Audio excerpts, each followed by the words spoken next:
আসসালামু আলাইকুম। আমি doctor Abu Bakar Siddique, Munima homeo complex, Mohammadpur, Dhaka. আমি এখন যে বিষয় নিয়ে কথা বলবো তা হলো পেরোনিস ডিজিজ কি, বা কেন হয়, বা লক্ষণ কি, বা এর চিকিৎসা কি। পেরোনিস ডিজিজটা আসলে একটু ব্যাখ্যা করে বলি যে আমাদের পেনিসটা বাঁকা হয়ে যায় কেন। এই বাঁকার সমাধান কল্পে আমি আজকে কথা বলবো। পেরোনিস ডিজিজ আসলে পুরুষাঙ্গে দুটি দণ্ড আকৃতির প্রসারণশীল অংশ থাকে, যার চারপাশে টিউনিকা এলবুজিনিয়া নামক একটি শক্ত টিস্যু দ্বারা আবৃত থাকে। এই শক্ত জিনিসটাই পুরুষাঙ্গের উত্থান অবস্থা ধরে রাখে। নানান কারণে এই টিস্যুর উপরিভাগটায় বিভিন্ন আকৃতির শক্ত গুটির মতো দানা দেখা দেয়। এই দানাটার কারণেই পেনিস বা লিঙ্গ বেঁকে যায়, এবং এই রোগটাকেই পেরোনিস ডিজিজ বলে। এই পেরোনিস ডিজিজ আসলে কেন হয়? সাধারণত 3 থেকে 20% পুরুষ এই রোগে ভুগে থাকেন। বিশেষ করে ডায়াবেটিসে আক্রান্ত রোগীদের এই রোগ হওয়ার সম্ভাবনা বেশি দেখা যায়। খুব সূক্ষ্ম আঘাতের কারণে পুরুষাঙ্গে এই রোগের শুরু হতে পারে, অনেক বিশেষজ্ঞ মনে করেন। যারা দীর্ঘদিন উত্তেজক ঔষধ সেবন করে থাকেন তাদের এই রোগ হওয়ার সম্ভাবনা বেশি। এই রোগের দুটি স্তর থাকে, প্রথম পর্যায়ে এবং আরেকটি হলো ক্রনিক ফেজ।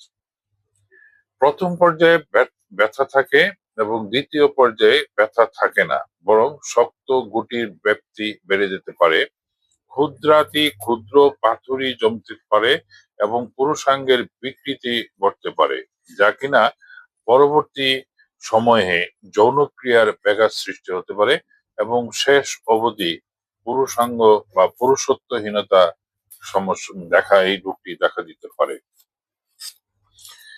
এই রোগটি সাধারণত 40 থেকে 50 বছরের দিকে বেশি হয়, যদিও যে কোনো বয়সে এই রোগটি হতে পারে। অনেকের ধারণা এই রোগটি এমনিতেই চলে যাবে, কিন্তু বাস্তবে তা নয়। যত দিন যাবে ততই এই রোগটি ধীরে ধীরে বৃদ্ধি পেতে থাকে, অর্থাৎ গুটির আকৃতি বড় হতে থাকে এবং পুরুষাঙ্গের বাঁকার পরিমাণও বাড়তে থাকে। একসময় যৌনক্রিয়ার অনুপযোগী হয়ে যায়।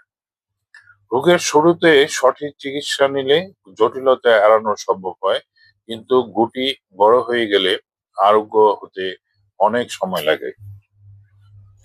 কারণগুলির মধ্যে উল্লেখযোগ্য যে কারণ, তা আমি সংক্ষেপে যদি বলতে যাই তা হলো অনিয়ন্ত্রিত ডায়াবেটিস, টেস্টোস্টেরন হরমোন লেভেল কমে গেলে, সূক্ষ্ম আঘাত লাগিলে, দীর্ঘদিন উত্তেজক ওষুধ সেবন করিলে এবং কোলনের ডিসঅর্ডার ভুগিলে, অত্যাধিক হস্তমৈথুন করিলে, কোনো কারণে পেনিসে রক্তক্ষরণ হইলে, শরীরে ক্যালসিয়ামের কারণে ওই রক্ত জমে শক্ত গুটি আকার ধারণ করে। ফ্রান্সের ডক্টর পেরোনিস বিশ্ব স্বাস্থ্য সংস্থায় এই রোগটি শনাক্ত করে তুলে ধরেন। তার নামানুসারে, তার সম্মানার্থে এই রোগটির নামকরণ করা হয় পেরোনিস ডিজিজ।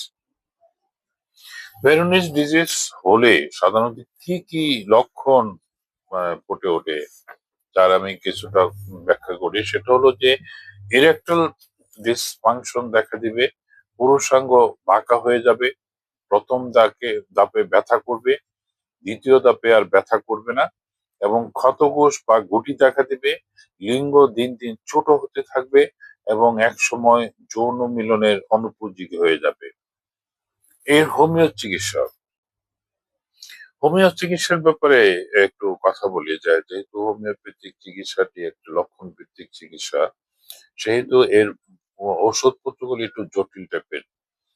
কারণ এখানে আমি আমার অভিজ্ঞতা থেকে দেখি যে আমার কাছে যেসব রোগী আসেন, তারা প্রথমেই যে হোমিওপ্যাথিক ডাক্তার কাছে চলে আসেন তা নয়, এটা পার্সেন্টেজ খুবই কম।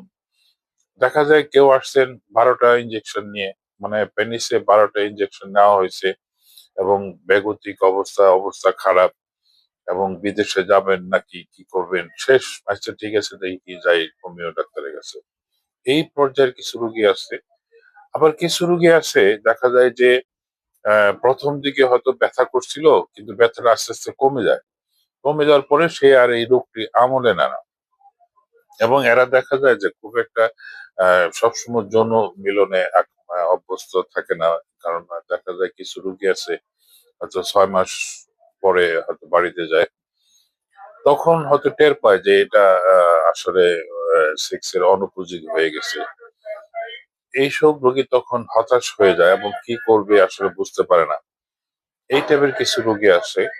আবার কিছু রোগী আছে দেখা যায় যে অ্যালোপ্যাথিক চিকিৎসাও করতেছে, আবার কবিরাজি চিকিৎসা করতেছে, আবার হোমিওতে চিকিৎসা করতেছে। এই বিভিন্ন টাইপের রোগী আসে।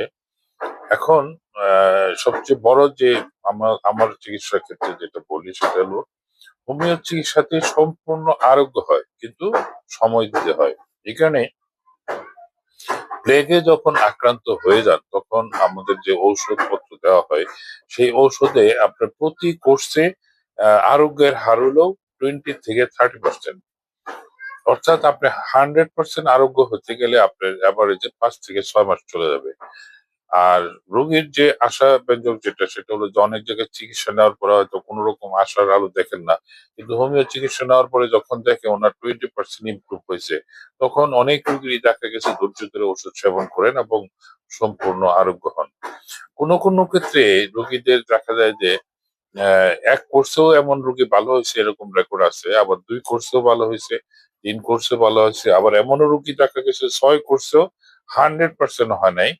দেখা গেল যে আরো 1-2 কোর্স হয়তো খাওয়া লাগে। এটা নির্ভর করে আসলে ডায়াবেটিস এর তীব্রতার উপরে।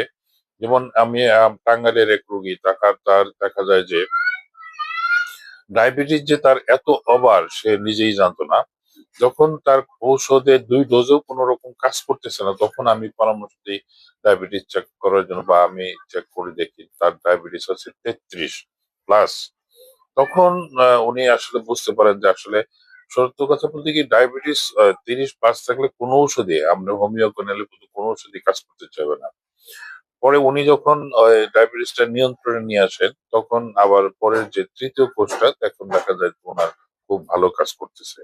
এখানে বলবো যে আসলে একটার সাথে আরেকটার সম্পর্ক। এই রোগটি হওয়ার কয়েকটি কারণের মধ্যে ডায়াবেটিস একটা অন্যতম কারণ, সূক্ষ্ম আঘাত একটি অন্যতম কারণ।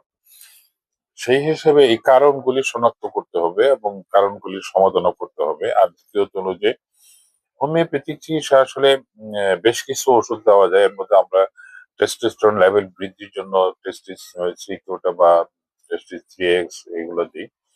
আবার ওই প্লেগটাকে সারানোর জন্য ক্যালকেরিয়া ফস বা ক্যালকেরিয়া ফ্লোর বা কোনিয়াম বা আপনার সারসাপেরিলা এরকম এই জাতীয় আহ ওষুধ সেবন করতে দিই এবং ইনশাল্লাহ রোগী আরোগ্য লাভ করে।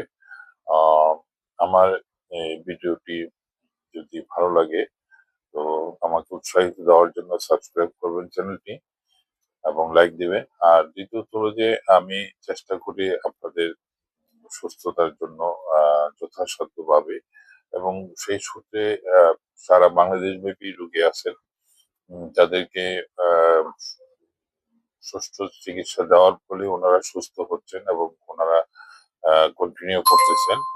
আপনার সুস্থতা কামনা করে এখানে শেষ করছি। আল্লাহ হাফেজ।